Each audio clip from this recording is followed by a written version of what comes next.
Marilah kita bersama-sama membaca basmalah. Bismillahirrahmanirrahim. Oke, langsung saja. Materi pertama akan dibawakan oleh Saudara Andi Fadil Mukni Anwar. Kepadanya saya persilahkan.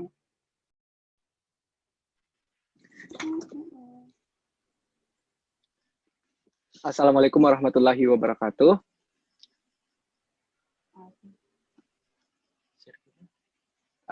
Perkenalkan, nama saya Andi Fadil Mukni Anwar, berasal dari SMA Negeri 1 Hulu Timur, dan pada kesempatan kali ini mungkin saya jelaskan sedikit bahwa pada kesempatan kali ini saya bersama teman saya Gina Adila akan memberikan webinar singkat kepada teman-teman dan para hadirin sekalian mengenai kampanye online terkait otitis media.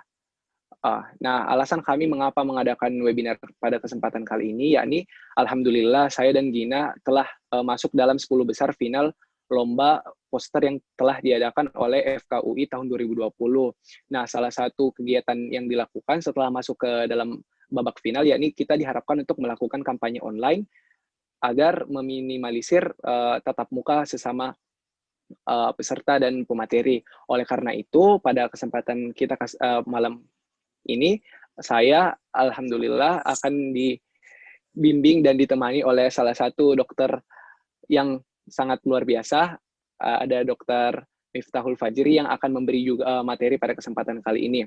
Nah, teman-teman sekalian, baiklah langsung saja mungkin saya mulai pemaparan poster yang telah saya ikutkan bersama Gina dalam kegiatan lomba NMGBC tahun 2020.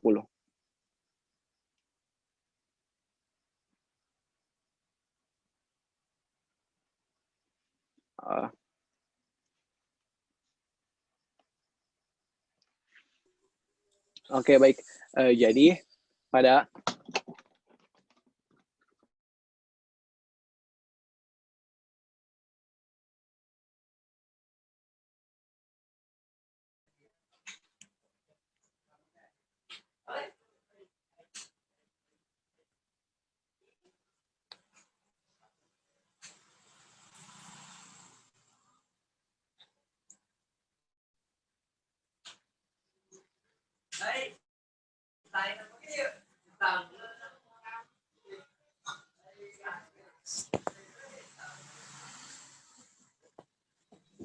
Mohon maaf, mungkin ada gangguan teknis sedikit.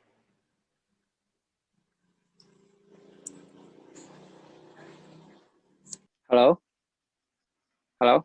Oke, mohon maaf. Jadi, saya dan Gina pada kesempatan kali ini mengangkat tema poster dengan judul Cegah Otitis Media dengan Tepat. Nah, pada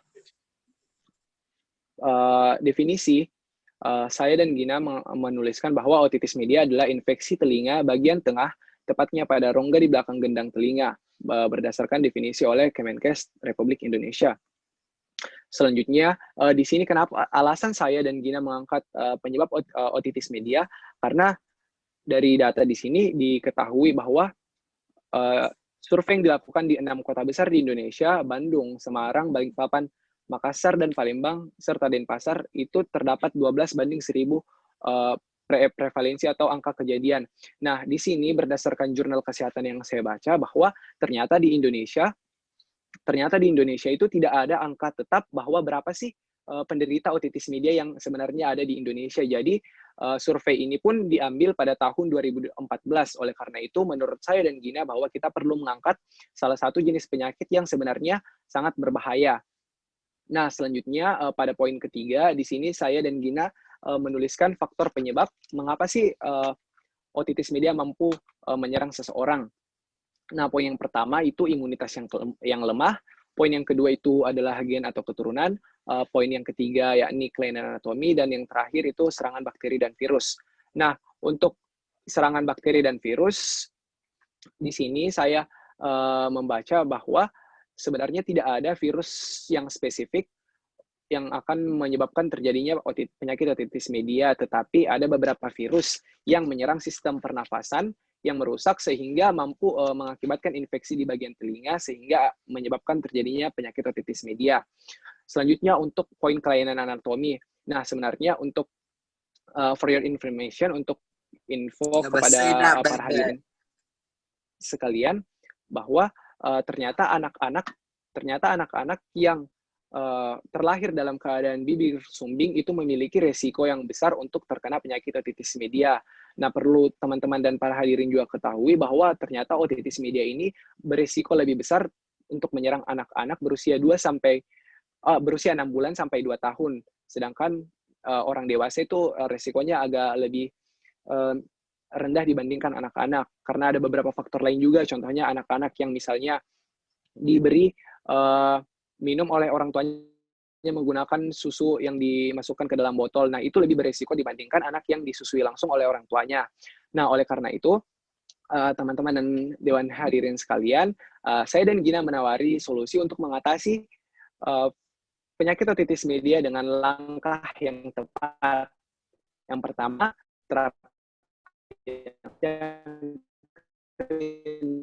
yang ketiga, jika mengalami keluhan di telinga, dan yang keempat itu tidak menggunakan cotton bud, jari, dan ear candle untuk membersihkan telinga. Nah, ada beberapa poin yang akan saya jelaskan. Mengapa kami mengambil langkah yang tepat? Karena jikalau kita sudah menerapkan pola hidup yang sehat, seperti tidak menggunakan earphone yang secara berlebihan, ataupun kita mengonsumsi makanan yang bergizi, maka kesehatan telinga kita itu mampu terjamin. Selanjutnya juga kami memberi langkah bahwa ayo ke dokter jika mengalami keluhan pada telinga. Nah, mungkin di sini banyak teman-teman, banyak hadirin yang merasa malu untuk ke dokter jikalau mengalami masalah telinga, malu ke dokter THT misalnya kalau sakit-sakit telinganya sedikit, malu-malu ke dokter karena takut mungkin, atau merasa bahwa kunjungan ke dokter itu tidak perlu. Nah, sebenarnya kita harus merubah stereotip kita bahwa jikalau kita mengalami keluhan ke dokter, jikalau kita mengalami keluhan pada telinga, kita harus sesegera mungkin memeriksakan diri ke dokter. Karena kenapa? Karena dokter sudah ahli dalam bidangnya, karena dokter sudah mampu mengobati dan memberi solusi terhadap penyakit yang diderita. Dan yang poin yang terakhir, nah di sini sebenarnya kita tidak boleh menggunakan cotton bud, jari, dan ear candle untuk membersihkan telinga. Tapi teman-teman mungkin banyak yang berpendapat bahwa, tapi itu cotton bud dijual untuk bersihkan telinga. Nah, sebenarnya itu salah. Karena kenapa? Untuk fakta kepada teman-teman sekalian bahwa ternyata telinga itu bisa membersihkan dirinya sendiri. Jadi menggunakan ada cairan dan bulu-bulu halus yang mampu menyaring kotoran itu akan mengeluarkan kotorannya secara alami, secara sendiri. Jadi sebenarnya biar kita tidak korek-korek telinga atau tidak kita pakaikan cotton bud, itu sebenarnya bisa keluar sendiri. Tetapi justru kalau kita pakaikan cotton bud, justru akan mendorong itu kotoran telinga semakin masuk ke dalam, di mana seharusnya bisa keluar, tetapi karena pakai cotton bud, kita dorong semakin ke dalam. Nah, terus juga kenapa tidak boleh pakai jari dan ear candle untuk membersihkan telinga? Karena teman-teman perlu diketahui bahwa organ bagian telinga yang bagian tengah itu seperti gendang telinga dan saluran pendengaran itu sangat sensitif. Jadi disarankan untuk kalau misalnya mau bersihkan telinga di rumah itu cuman bagian luarnya saja, bagian daun telinga. Seperti itu.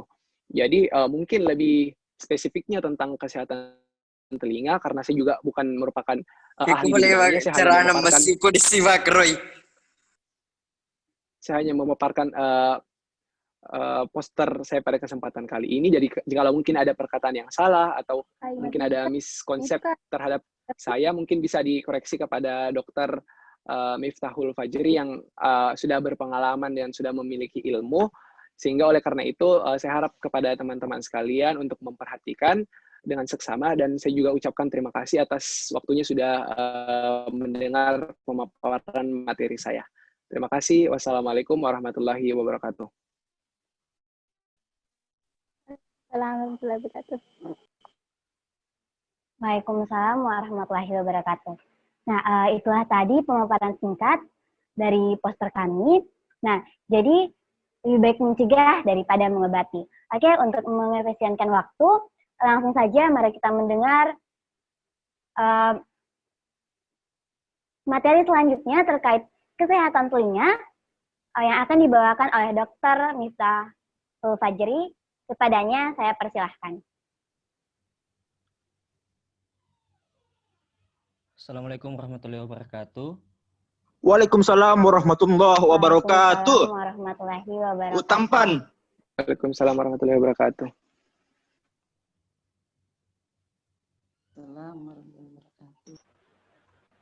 Perkenalkan, saya Miftahul Fajri. Saya alumni SMA Negeri 1 Luhut Timur. Sekarang bertugas di Rumah Sakit Lamadu Keleng, Sengkang Wajo. Kebetulan Fadil menghubungi untuk minta tolong untuk kampanye online mengenai otitis media. Dalam hal ini saya akan bahas secara luas mengenai bagaimana menjaga kesehatan telinga. Terima kasih atas kesempatannya juga untuk teman-teman dan ibu guru, ada Ibu Rita, Ibu Daya, sudah memberikan kesempatan untuk jadi pemateri pada kesempatan kali ini. Bisa ditampilkan slide-nya?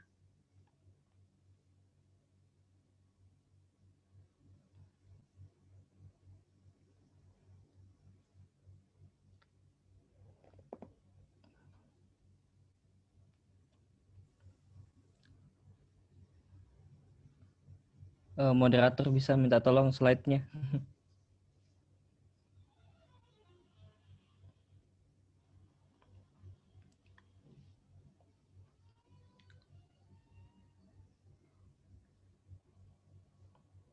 Baik, terima kasih atas kesempatannya. Tadi poster yang sangat bagus sekali dari Fadil mengenai otitis media. Nah, banyak sekali informasi yang bisa kita dapat dari poster itu, dan mungkin saya akan menambahkan sedikit informasi-informasi yang ada di dalam poster tersebut di slide saya. Nah, bismillahirrahmanirrahim, mungkin saya mulai. Materi saya kali ini itu tentang menjaga kesehatan telinga. Jadi secara umum, karena otitis media merupakan salah satu penyakit yang ada di telinga, tapi ada banyak penyakit lain lagi. Nah, saya akan menyinggung sedikit tentang otitis media tanpa melupakan penyakit-penyakit lain yang ada di telinga. Bisa next.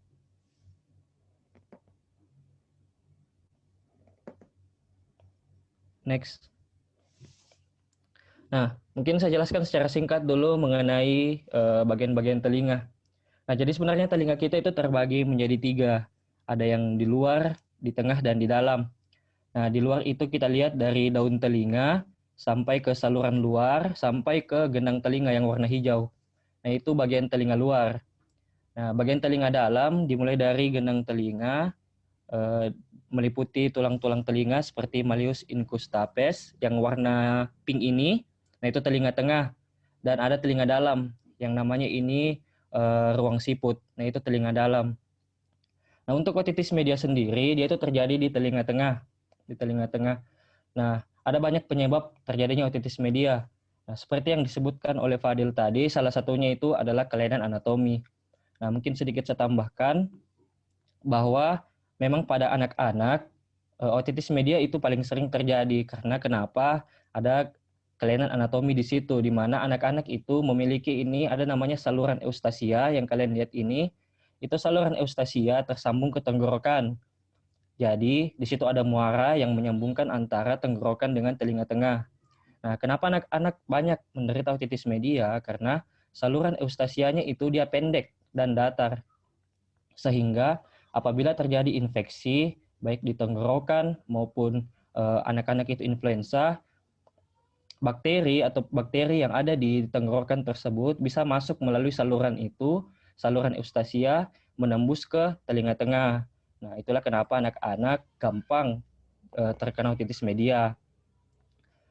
Nah, makanya juga biasanya otitis media didahului oleh penyakit infeksi saluran pernapasan. Karena bakteri yang ada di saluran pernapasan itu yang naik ke telinga melalui saluran eustasia. Nah, itulah kenapa anak-anak rentan sekali terkena otitis media dibanding dewasa. Karena anak-anak itu salurannya pendek dan datar, sehingga mudah bakteri untuk lewat di situ. Nah, seperti itu. Jadi, selain otitis media, banyak sekali penyakit lain. di telinga. Bisa mengenai daun telinga, bisa kena saluran luar telinga, dan lain sebagainya. Nah, next.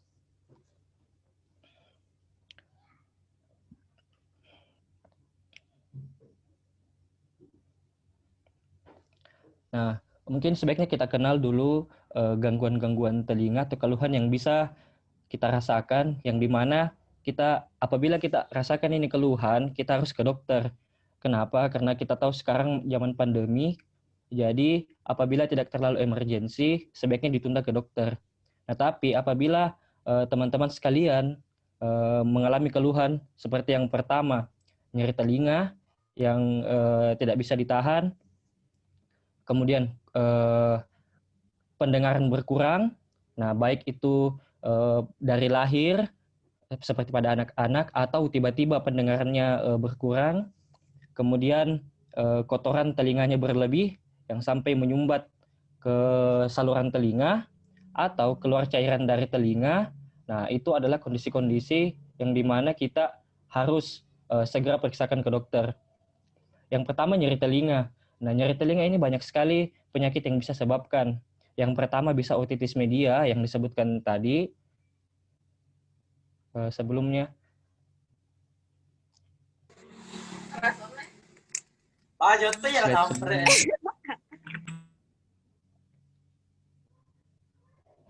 Slide sebelumnya minta tolong.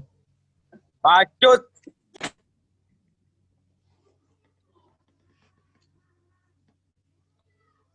Ya, yang pertama nyeri telinga. Jadi nyeri telinga itu bisa karena otitis media, bisa juga karena misalkan daun telinganya itu dipukul oleh seseorang, ada misalkan juga ada nanah di daun telinganya dan lain sebagainya. Nah, itu bisa menyebabkan nyeri telinga. Nah, itu penting kita bawa cepat ke dokter.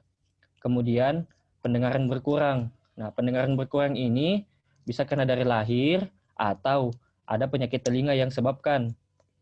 Apa saja penyakit telinga yang sebabkan? Yang pertama bisa otitis media juga. Kemudian yang kedua itu paling sering karena banyak sekali kotoran dalam telinga. Nah, kalau misalkan banyak kotoran dalam telinga, otomatis saluran telinga tersumbat sehingga suara yang tadinya mau masuk ke dalam liang telinga itu terhambat. Makanya pendengaran bisa berkurang kalau misalkan kotoran telinganya itu banyak sekali. Nah, kemudian keluar cairan dari telinga. Nah, cairan dari telinga ini bisa keluar. Kenapa? Bisa disebabkan karena otitis media juga. Nah, apabila otitis media sangat parah, maka lama-kelamaan gendang telinganya itu bisa bocor. Nah, jadi nanti cairan yang dari telinga tengah itu bisa keluar melalui saluran telinga, keluar. Nah, seperti pada gambar ini. Nah, itu kalau misalkan otitis medianya sudah parah. Nah, next.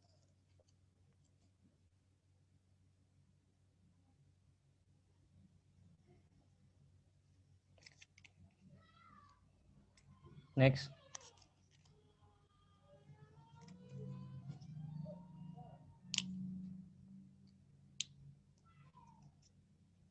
Nah, bisa selanjutnya.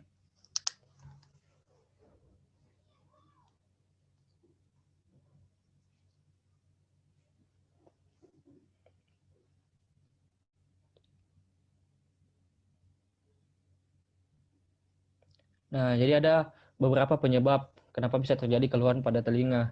Nah, ini penyakit pada telinga secara umum, nah, bukan otitis media saja. Yang pertama itu genetik, jadi bisa memang dari lahir, apakah bentuk telinganya memang yang mengalami kelainan, tidak sempurna pembentukannya. Yang kedua infeksi, nah, seperti yang saya bilang tadi, misalkan infeksi saluran pernapasan yang pada anak kecil, yang bisa bakterinya atau virusnya itu naik ke telinga melalui saluran tuba, nah sehingga menyebabkan kelainan otitis media. Kemudian trauma juga bisa. Jadi misalkan benturan keras pada telinga bisa sebabkan bengkak, bisa sebabkan pecah juga gendang telinga. Kemudian pola hidup. Nah, kenapa saya garis bawahi?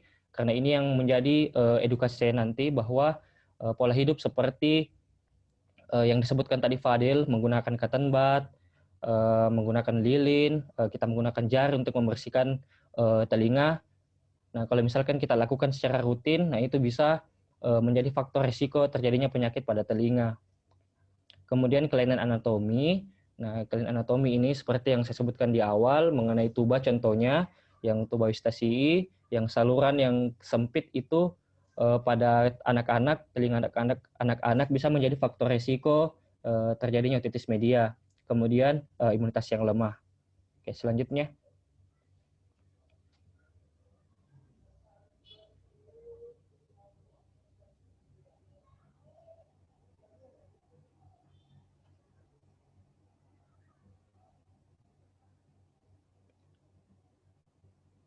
Nah, jadi apa yang harus dilakukan dan apa yang tidak boleh dilakukan? Nah, next. Nah, yang pertama, hindari penggunaan cotton bud. Nah, sangat benar sekali tadi yang disampaikan di poster di awal bahwa ketika kita menggunakan cotton bud, kita tidak menyelesaikan masalah. Jadi kotoran yang tadinya kita mau kasih keluar malah terdorong ke dalam seperti pada gambar yang kedua. Nah, apa akibatnya? Nah, kalau misalkan besar sekali kotoran yang kita mau keluarkan tapi terdorong ke dalam, nah lama-kelamaan bisa mendorong gendang telinga. Nah, bisa juga kalau misalkan terlalu dalam kita tusuk cotton bud itu, nah kita tidak sadari sampai-sampai dia menembus gendang telinga, bisa bocor. Nah, jadi masalah itu kalau misalkan terjadi hal seperti itu. Nah, next.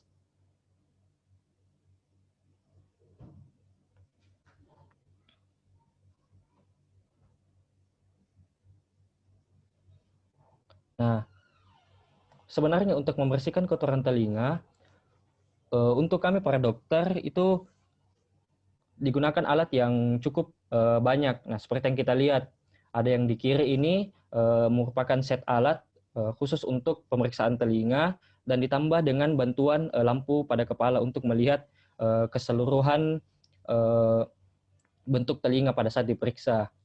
Nah, sebenarnya untuk mengeluarkan kotoran telinga itu tidak asal-asalan, apalagi apabila kotoran telinganya itu menyumbat liang telinga secara total. Nah, kenapa? Karena apabila kotoran telinganya itu cair, beda penanganannya dengan kotoran telinga yang keras.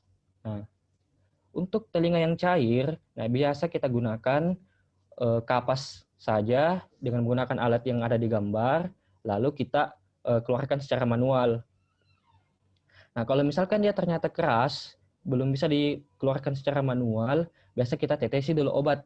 Kita tetesi obat untuk lunakkan kotoran telinga tersebut dan disuruh datang beberapa hari kemudian untuk dikeluarkan apabila telah lembek kotoran telinganya.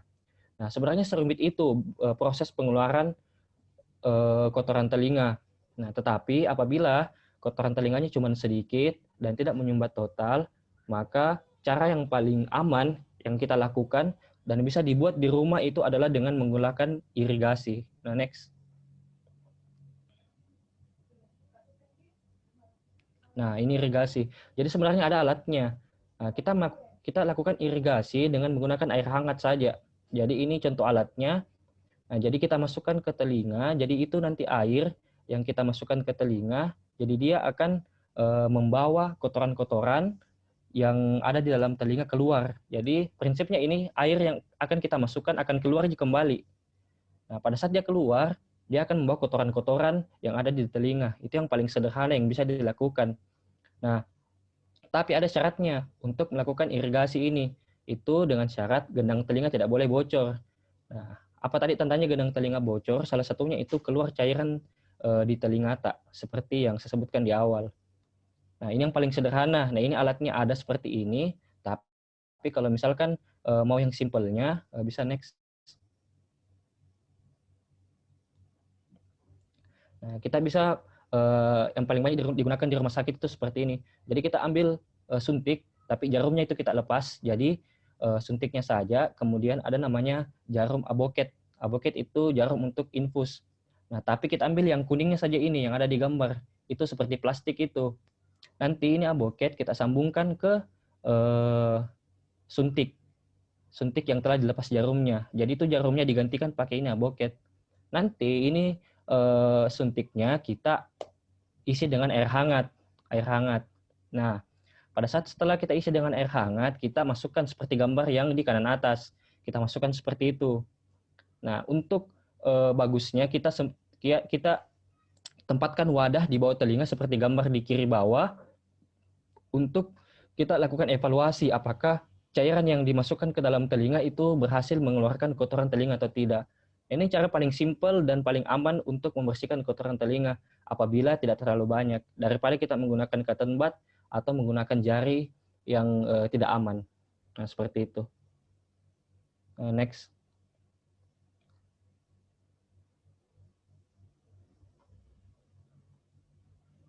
Nah, kemudian selanjutnya yang paling sering juga yang bisa sebabkan trauma maupun gangguan pada telinga itu pemakaian earphone yang berlebih atau headset yang berlebih. Nah, tapi ini kita boleh dipakai dengan aturan. Yang pertama, jangan pakai earphone lebih dari 60 menit dalam sehari. Nah, kemudian jangan pakai lebih dari 60% volume maksimal. Nah, kemudian jangan pakai earphone saat tidur di malam hari. Kenapa? Karena pada saat kita pakai earphone pada saat tidur, itu bisa sebabkan kita bisa mendengar lagu ataupun yang kita dengar itu secara terus-menerus dalam waktu yang lama. Nah, itu lama-kelamaan bisa mengganggu juga pendengaran. Nah, seperti itu. Nah, mungkin itu saja yang dapat saya sampaikan. Ini cuma penjabaran dari poster Fadil tadi yang sedikit lebih dalam. Karena poster tadi yang ditampilkan cukup jelas merepresentasikan otitis media. Nah, kurang lebihnya mohon dimaafkan. Saya kira wassalamualaikum warahmatullahi wabarakatuh. Waalaikumsalam warahmatullahi wabarakatuh. Terima kasih Dokter Waalaikumsalam Gugun. warahmatullahi wabarakatuh. Assalamualaikum warahmatullahi wabarakatuh. Terima kasih, Dok. Nah, itulah tadi pemaparan materi terkait kesehatan telinga. Nah, jadi pada hadirin, untuk membersihkan telinga itu kita bisa tidak dianjurkan untuk menggunakan jari ataupun cotton bud. Nah, jadi kita bisa menggunakan irigasi. Nah, jadi, untuk teman-teman, untuk para hadirin sekalian, jadi saya tekankan lagi, lebih baik mencegah daripada mengobati. Oke, untuk mengefisienkan waktu, kita melangkah ke sesi berikutnya, yaitu sesi tanya-jawab. Nah, bagi para peserta yang ingin bertanya, silakan menggunakan fitur reaction atau raise hand.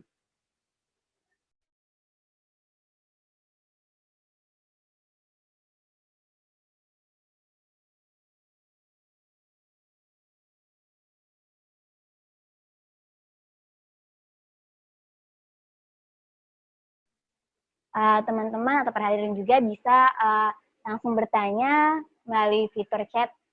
Nah, nanti saya akan membacakannya.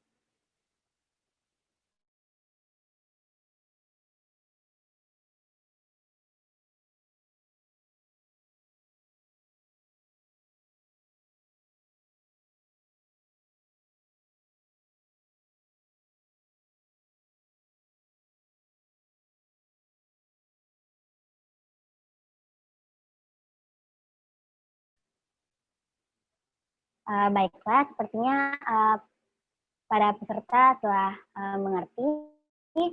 Oke, saya mewakili peserta, mohon maaf Dok atas kejadian tadi, slide yang dicoret-coret, oke? Ya, enggak apa-apa. Oke, jadi sekian webinar kali ini, semoga bermanfaat. Jadi mari kita bersama-sama cegah otitis media dengan tepat, lebih baik mencegah daripada mengobati. Saya Gina Adila, pamit undur diri, mohon maaf apabila ada kekurangan. Terima kasih. Wassalamualaikum warahmatullahi wabarakatuh dan selamat malam. Interupsi. Mungkin Waalaikumsalam Gina. warahmatullahi wabarakatuh. Waalaikumsalam. Teman-teman mungkin sebelum kita mengakhiri, halo teman-teman, mungkin sebelum kita mengakhiri kita bisa adakan sesi foto bersama. Kita mungkin bisa sesi foto bersama.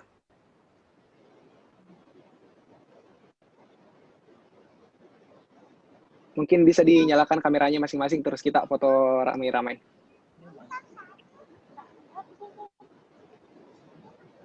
Ayo teman-teman dinyalakan kameranya supaya foto-foto sebagai bukti dokumentasi. Dimohon kepada para peserta untuk mengaktifkan kameranya. Ini sebagai bentuk dokumentasi kami saat presentasi nanti.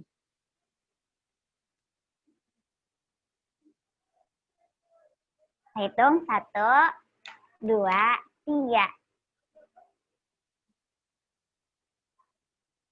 Oke, karena kita tidak tahu kita berada di slide keberapa, jadi kita hitung lagi.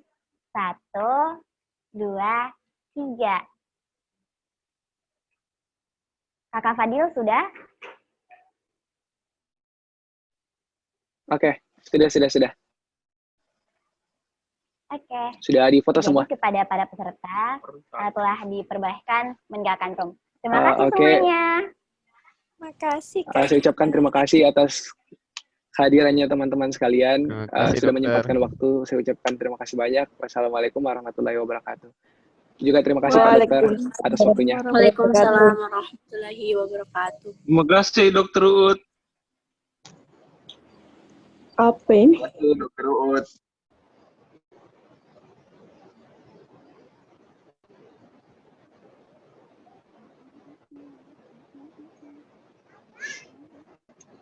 Masih 5 ya.